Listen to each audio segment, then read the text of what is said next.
Hi, welcome back to my channel. இந்தியாவோட second largest public sector பேங்காக இருக்கிற bank of பரோடாவும் அதே மாதிரி தேர்ட் லார்ஜஸ்ட் பப்ளிக் செக்டர் பேங்காக இருக்கிற Canara பேங்க்கும் recent வீக்ஸில் அவங்களோட Q4 ரிசல்ட்ஸ் வெளியிட்டிருந்தாங்க.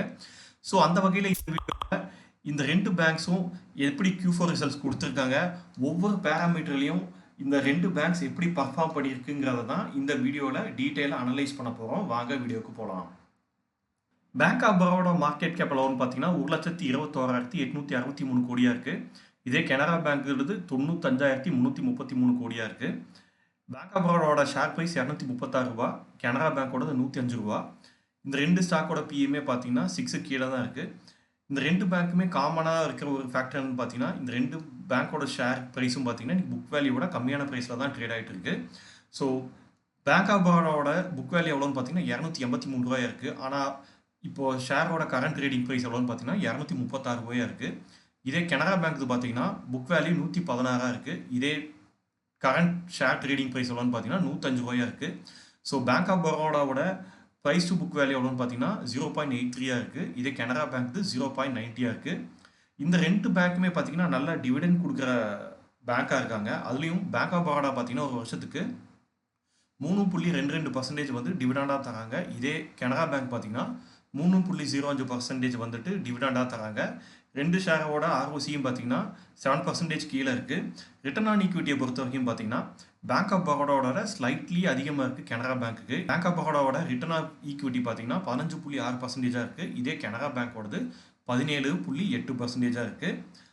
ஏர்னிங்ஸ் பர் ஷேரை பொறுத்த வரைக்கும் பார்த்தீங்கன்னா பேங்க் ஆஃப் பரோடாவோடது கனரா பேங்க்கோட பெட்டராக இருக்குது. இந்த ரெண்டு பேங்க்குமே பார்த்தீங்கன்னா கிட்டத்தட்ட சேம் சைஸில் இருக்கிற பேங்க்ஸ் தான். கிட்டத்தட்ட இதோட மார்க்கெட் கேபிட்டல் பார்த்தீங்கன்னா கொஞ்சம் நெக் அண்ட் நெக்காக இருக்குது. இது ரெண்டுமே வந்துட்டு லார்ஜ் கேப் பப்ளிக் செக்டர் பேங்காக இருக்குது.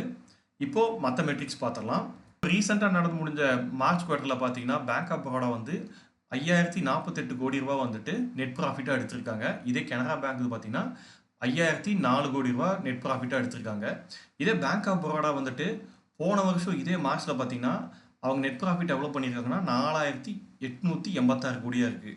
ஸோ போன வருஷத்தை விட இந்த வருஷம் மார்ச்சில் பார்த்தீங்கன்னா அவங்களோட நெட் ப்ராஃபிட்டுங்கிறது இயர் ஆன் இயரில் 3.3% இன்க்ரீஸ் ஆகிருக்கு. இதே கனரா பேங்க் பார்த்தீங்கன்னா ப்ரீவியஸ் இயர் மார்ச்சில் குவார்ட்டரில் 3,757 கோடி தான் வந்து நெட் ப்ராஃபிட் பண்ணியிருக்காங்க.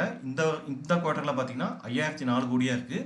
So year on year growth பார்த்தீங்கன்னா நெட் ப்ராஃபிட்டுங்கிறது 33% வந்து இன்க்ரீஸ் ஆகிருக்கு. இதை டோட்டல் இன்கம் பொறுத்த வரைக்கும் பார்த்தீங்கன்னா இப்போ ரீசெண்டாக முடிஞ்ச குவார்ட்டரில் பேங்க் ஆஃப் பரோடாவோட டோட்டல் இன்கம்ங்கிறது 35,852 கோடியாக இருக்குது. இதே போன வருஷத்தோட கம்பேர் பண்ணும்போது பார்த்தீங்கன்னா 2,000 கோடி வந்து ஜாஸ்தியாகவே இன்க்ரீஸ் ஆகிருக்கு டோட்டல் இன்கம்ங்கிறது. இதே கனரா பேங்க்கை பொறுத்த வரைக்கும் பார்த்தீங்கன்னா இப்போ ரீசெண்டாக நடந்து முடிஞ்ச மார்ச் குவார்ட்டரில் அவங்களோட டோட்டல் இன்கம்ங்கிறது அப்ராக்சிமேட்டாக 29,500 கோடியாக இருக்குது. இதே அதுக்கு முன்னத்த வருஷம் பார்த்தீங்கன்னா 27,000 கோடியாக இருக்குது அப்ராக்சிமேட்லி. ஸோ பேங்க் ஆஃப் பரோடாவும் சரி கனரா பேங்க்கும் சரி அவங்களோட நெட் ப்ராஃபிட்டையும் இயர் ஆன் இயரில் இன்க்ரீஸ் பண்ணியிருக்காங்க. டோட்டல் இன்கமும் இன்க்ரீஸ் பண்ணியிருக்காங்க. இதே நெட் இன்ட்ரெஸ்ட் இன்கம்மை பொறுத்த வரைக்கும் பார்த்தீங்கன்னா பேங்க் ஆஃப் பரோடா இப்போ ரீசெண்ட் குவார்ட்டரில் 11,020 கோடி பண்ணியிருக்காங்க. இதே ப்ரீவியஸ் இயரோட இதே குவார்ட்டரில் பார்க்கும்போது 11,893 கோடியாக இருக்குது. ஸோ இந்த வருஷம் இயர் ஆன் இயரில் வந்துட்டு நெட் இன்ட்ரெஸ்ட் இன்கம்ங்கிறது வந்துட்டு க்ரோவால் 6% வந்து நெகட்டிவில் போயிருக்கு. இதே கனரா பேங்க்கை பொறுத்த வரைக்கும் பார்த்தீங்கன்னா இப்போ ரீசெண்டாக முடிஞ்ச மார்ச் குவார்ட்டரில் அவங்களோட நெட் இன்ட்ரெஸ்ட் இன்கம்ங்கிறது 10,500 கோடியாக இருக்குது. இதே ப்ரீவியஸ் இயர் மார்ச்சில் பார்த்தீங்கன்னா 9,580 கோடியாக இருக்குது. ஸோ கிட்டத்தட்ட ஆல்மோஸ்ட் 1000 கோடி வந்துட்டு நெட் இன்ட்ரெஸ்ட் இன்கம்ங்கிறது வந்துட்டு அவங்களுக்கு இன்க்ரீஸ் ஆகிருக்கு. இதோட க்ரோத் பர்சன்டேஜ் பார்த்தீங்கன்னா 9.6% இருக்குது. ஸோ இந்த மெட்ரிக்கை பொறுத்த வரைக்கும் பார்த்தீங்கன்னா பேங்க் ஆஃப் பரோடாவோட கனரா பேங்க் பெட்டராகவே பண்ணியிருக்காங்க. அதே மாதிரி நெட் ப்ராஃபிட்டும் பார்த்தீங்கன்னா இயர் ஆன் இயரில் இந்த ரெண்டு பேங்க் எப்படி பண்ணியிருக்காங்களோ அதில் கம்பேர் பண்ணும்போது கனரா பேங்க் வந்து பேங்க் ஆஃப் பரோடாவோட பெட்டரான நம்பர்ஸ் கொடுத்துருக்காங்க. இதே நெட் இன்ட்ரெஸ்ட் மார்ஜினை பொறுத்த வரைக்கும் பார்த்தீங்கன்னா பேங்க் ஆஃப் பரோடாவது 2.94% இருக்குது. இதே ப்ரீவியஸ் இயர் இதே குவார்ட்டர் பார்த்தீங்கன்னா 3.27 இருக்குது. இதே கனரா பேங்க் பார்த்தீங்கன்னா இப்போ ரீசெண்ட் குவார்ட்டரில் 3.05 இருக்குது நெட் இன்ட்ரெஸ்ட் மார்ஜின். இதே ப்ரீவியஸ் இயர் இதே குவார்ட்டர் பார்த்தீங்கன்னா 2.95 இருக்குது. இதே ரிட்டர்ன் ஆஃப் அசட் பார்த்தீங்கன்னா எகெயின் பேங்க் ஆஃப் பரோடாவோட ஸ்லைட்லி கனரா பேங்க் பெட்டராக பண்ணியிருக்காங்க. பேங்க் ஆஃப் பரோடாவோட இப்போ ரீசெண்ட் குவார்ட்டரில் ROEங்கிறது 1.15% இருக்குது. இதே previous year on year quarter பார்க்கும்போது பார்த்தீங்கன்னா 1.25% இருக்குது. இதே கனரா பேங்க் பார்த்தீங்கன்னா இப்போ ரீசெண்ட் குவார்ட்டரில் 1.01% இருக்குது. இதே ப்ரீவியஸ் இயர் இதே குவார்ட்டர் பார்த்தீங்கன்னா 0.81 இருக்குது. எகைன் இந்த மெட்ரிக்ஸ்லையும் பார்த்தீங்கன்னா ஈரானியரில் இம்ப்ரூவ்மெண்ட் காமிச்சாலும் ஓவரால் பார்த்தீங்கன்னா ரிட்டர்ன் ஆர் அசட்டுங்கிறது வந்துட்டு பேங்க் ஆஃப் பரோடாவோடது கனரா பேங்க்கோட ஜாஸ்தியாக தான் இருக்குது. இதே ரிட்டர்ன் ஆஃப் ஈக்விட்டி பார்த்தீங்கன்னா பேங்க் ஆஃப் பரோடா எகெயின் இந்த மார்ச் குவார்ட்டரில் 17% இருக்குது. இதே ப்ரீவியஸ் இயர் மார்ச் குவார்ட்டரில் 20% இருந்துருக்கு ரிட்டர்ன் ஆஃப் ஈக்விட்டி.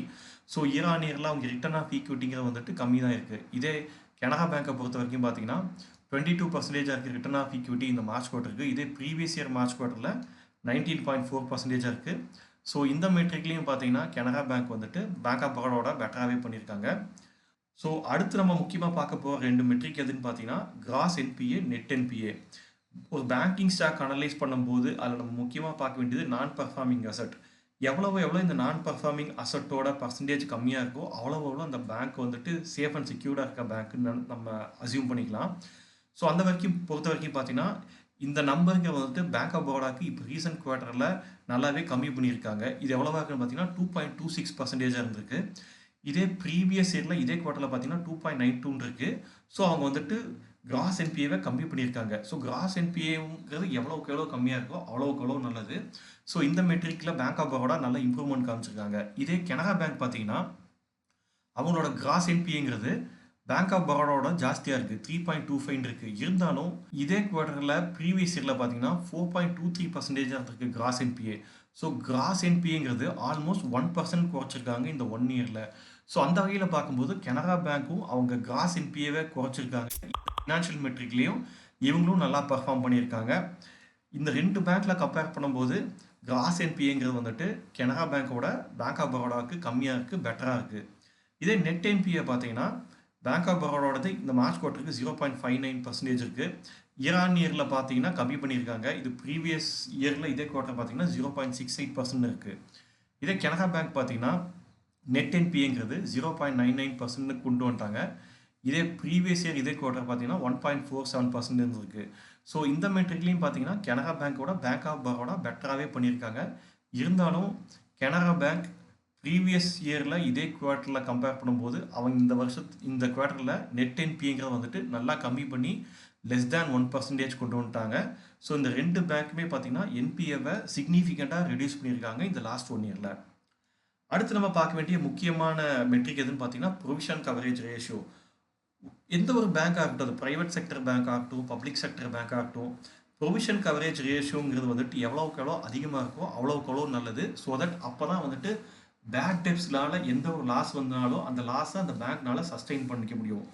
ஸோ என்னை பொறுத்த வரைக்கும் எந்த ஒரு பேங்க்குக்குமே வந்துட்டு இந்த ப்ரொவிஷன் கவரேஜ் ரேஷியோங்கிறது 70% அண்ட் அபவ் இருக்கணும்.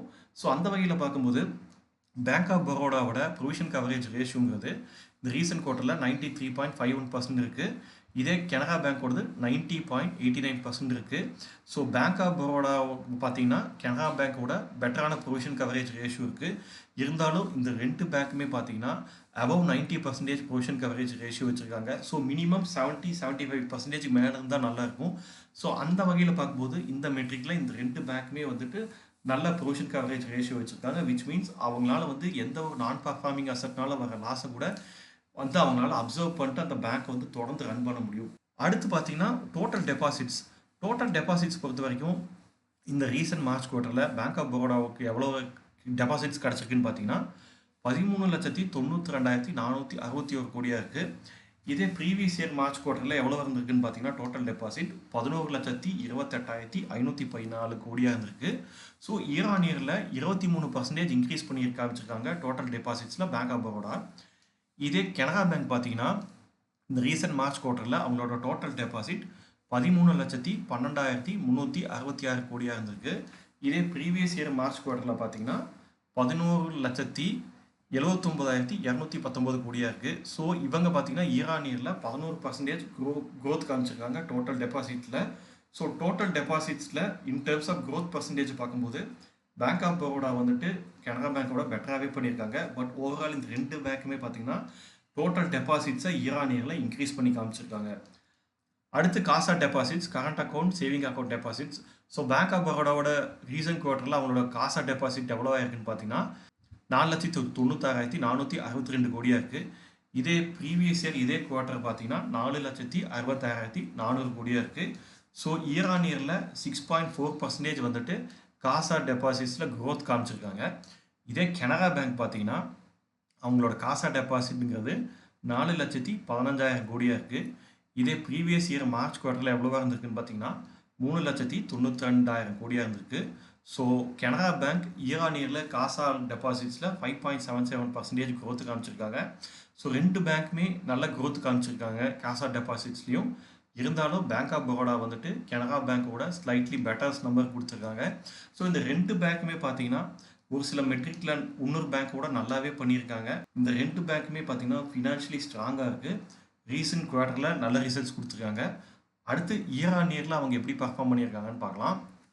பேங்க் ஆஃப் பரோடாவும் சரி கனரா பேங்க்கும் சரி டோட்டல் ரெவன்யூ அதே மாதிரி நெட் ப்ராஃபிட் இந்த ரெண்டு மெட்ரிக்லேயுமே லாஸ்ட் 2 இயர்ஸில் நல்ல இம்ப்ரூவ்மெண்ட்ஸ் காமிச்சிருக்காங்க. 2024 மார்ச்சில் பார்த்தீங்கன்னா பேங்க் ஆஃப் பரோடாவோட ரெவன்யூ ஃப்ரம் ஆப்ரேஷன் 1,18,379 கோடியாக இருக்குது. இதே இந்த மார்ச் 2025 பார்த்தீங்கன்னா ஃபினான்ஷியல் இயரில் அவங்களோட டோட்டல் ரெவன்யூ ஃப்ரம் ஆப்ரேஷனுங்கிறது 1,27,945 கோடியாக இருக்குது. ஸோ ரெவன்யூ ஃப்ரம் ஆப்ரேஷன்ஸுக்கு இன்க்ரீஸ் ஆகிருக்கு. இதே கனரா பேங்க் பார்த்தீங்கன்னா மார்ச் 2024 ரெவன்யூ ஃப்ரம் ஆப்ரேஷன்ஸ் 1,10,519 கோடியாக இருக்குது. இதே இந்த மார்ச் 2024 ரெவன்யூ ஃப்ரம் ஆப்ரேஷன்ஸ் 1,21,601 கோடியாக இருக்குது. ஸோ இந்த ரெண்டு மெட்ரிக்லையும் இந்த ரெண்டு பேங்க்ஸுமே நல்ல இம்ப்ரூவ்மெண்ட் காமிச்சிருக்காங்க இயர் ஆன் இயரில். நெட் ப்ராஃபிட்டை பொறுத்த வரைக்கும் பார்த்தீங்கன்னா 2024 ஃபினான்ஷியல் இயரில் பேங்க் ஆஃப் பரோடாவோட நெட் ப்ராஃபிட் 18,869 கோடியாக இருந்திருக்கு. இதே 2025 அவங்களோட நெட் ப்ராஃபிட்டுங்கிறது இன்க்ரீஸ் ஆகிருக்கு 20,865 கோடியாக. ஸோ ஆல்மோஸ்ட் 2,000 கோடி இன்க்ரீஸ் பண்ணியிருக்காங்க நெட் ப்ராஃபிட்டில். இதே கனரா பேங்க் பார்த்தீங்கன்னா 2024 அவங்க நெட் ப்ராஃபிட் 15,401 கோடியாக இருந்திருக்கு. இதே 2025 17,692 கோடியாக இன்க்ரீஸ் ஆகிருக்கு. ஸோ இவங்க கிட்டத்தட்ட 2,200 கோடி வந்துட்டு நெட் ப்ராஃபிட் வந்து பெட்டராக பண்ணி காமிச்சிருக்காங்க when comparing to 2024 financial year. So இந்த ரெண்டு பேங்க்குமே ரெவன்யூலையும் சரி நெட் ப்ராஃபிட்லையும் சரி அதே மாதிரி முன்னாடி ஸ்லைட்டில் பார்த்தா பல மெட்ரிக்லையும் சரி அவங்க வந்துட்டு சிக்னிஃபிகண்ட்டாக இம்ப்ரூவ்மெண்ட் காமிச்சிருக்காங்க. ஸோ இந்த ரெண்டு பேங்க்குமே வந்துட்டு நல்லா க்ரோ ஆகிட்டு இருக்கிறது நல்லா தெரியுது. அடுத்து இந்த ரெண்டு பேங்க்ஸோட ஷேர் ஹோல்டிங் பேட்டர்ன் பார்த்தலாம். ஸோ Q4 ரிசல்ட் வெளியிட்டதுக்கு அப்புறம் கிடைச்ச ஷேர் ஹோல்டிங் பேட்டர்னை பார்க்கும்போது பேங்க் ஆஃப் பரோடாவில் ப்ரமோட்டரோட ஹோல்டிங் எவ்வளோ இருக்குன்னு பார்த்தீங்கன்னா க்ளோஸ் டு 64% இருக்குது. இதே கனரா பேங்க்கில் க்ளோஸ் டு 63% இருக்குது. ஸோ இது ரெண்டுமே பப்ளிக் செக்டர் பேங்க் தான். ஸோ இந்த ப்ரமோட்டருங்கிறது வந்துட்டு பிரசிடென்ட் ஆஃப் இந்தியான்னு தான் போட்டிருக்கோம். அவங்க கண்ட்ரோலில் தான் இருக்கும் இந்த ஷேர்ஸ் எல்லாம். இதே பேங்க் ஆஃப் பரோடாவில் எஃப்ஐஏஸோட ஸ்டேக் ஹோல்டிங் பர்சன்டேஜ் எவ்வளோ இருக்குன்னு பார்த்தீங்கன்னா க்ளோஸர் டு 9% இருக்குது. இதே கனரா பேங்க்கில் 10.5% இருக்குது. ஸோ எஃப்ஐஏஸ் வந்துட்டு பேங்க் ஆஃப் பரோடாவோட கனரா பேங்க்கில் ஸ்லைட்லி புல்லிஷாக இருக்காங்க. அடுத்து டிஐஎஸ் பார்த்தீங்கன்னா பேங்க் ஆஃப் பரோடாவில் 17.97% ஷேர் ஹோல்டிங் வச்சுருக்காங்க. இதே கனரா பேங்க்கில் 11.85% ஷேர் ஹோல்டிங் வச்சுருக்காங்க. ஸோ கனரா பேங்க் கம்பேர் பண்ணும்போது பார்த்தீங்கன்னா பேங்க் ஆஃப் பரோடாவில் டிஐஎஸ் வந்துட்டு அதிக எக்ஸ்போஜர் வச்சுருக்காங்க. கிட்டத்தட்ட ஆல்மோஸ்ட் 6% வந்துட்டு இவங்களுக்கு ஹோல்டிங் பர்சன்டேஜ் ஜாஸ்தியாக இருக்குது இந்த பேங்க்கில். பப்ளிக்கை பொறுத்த வரைக்கும் பார்த்தீங்கன்னா less than 9% தான் வந்து பேங்க் ஆஃப் பரோடாவில் பப்ளிக் இன்வெஸ்ட் பண்ணியிருக்காங்க. இதே கனரா பேங்க்கில் பார்த்தீங்கன்னா ஆல்மோஸ்ட் க்ளோசர் டு 15% வந்து பப்ளிக் இன்வெஸ்ட் பண்ணியிருக்காங்க. ஸோ பப்ளிக்கோட ஹோல்டிங்கு வந்து கனரா பேங்க்கில் டபுள் டிஜிட்டில் இருக்குது. வேறஸ் பேங்க் ஆஃப் பரோடாவில் பார்த்தீங்கன்னா சிங்கிள் டிஜிட்டில் தான் இருக்குது. ஸோ எஃப்ஐஐஸ் வந்துட்டு கனரா பேங்க்லேயும் அதே மாதிரி டிஏஎஸ் பார்த்தீங்கன்னா பேங்க் ஆஃப் பரோடாவில் ஸ்லைட்லி புல்லிஷாக இருக்காங்க. ஸோ என்னை பொறுத்த வரைக்கும் இந்த ரெண்டு பேங்க்குமே இப்போ ரீசெண்டான நடந்து முடிஞ்ச குவார்ட்டர்லாம் நல்ல ரிசல்ட்ஸ் கொடுத்துருக்காங்க. அதே மாதிரி இந்த 2024-25 ஃபினான்ஷியல் இயர்லையும் சரி நல்ல ரிசல்ட்ஸ் கொடுத்துருக்காங்க.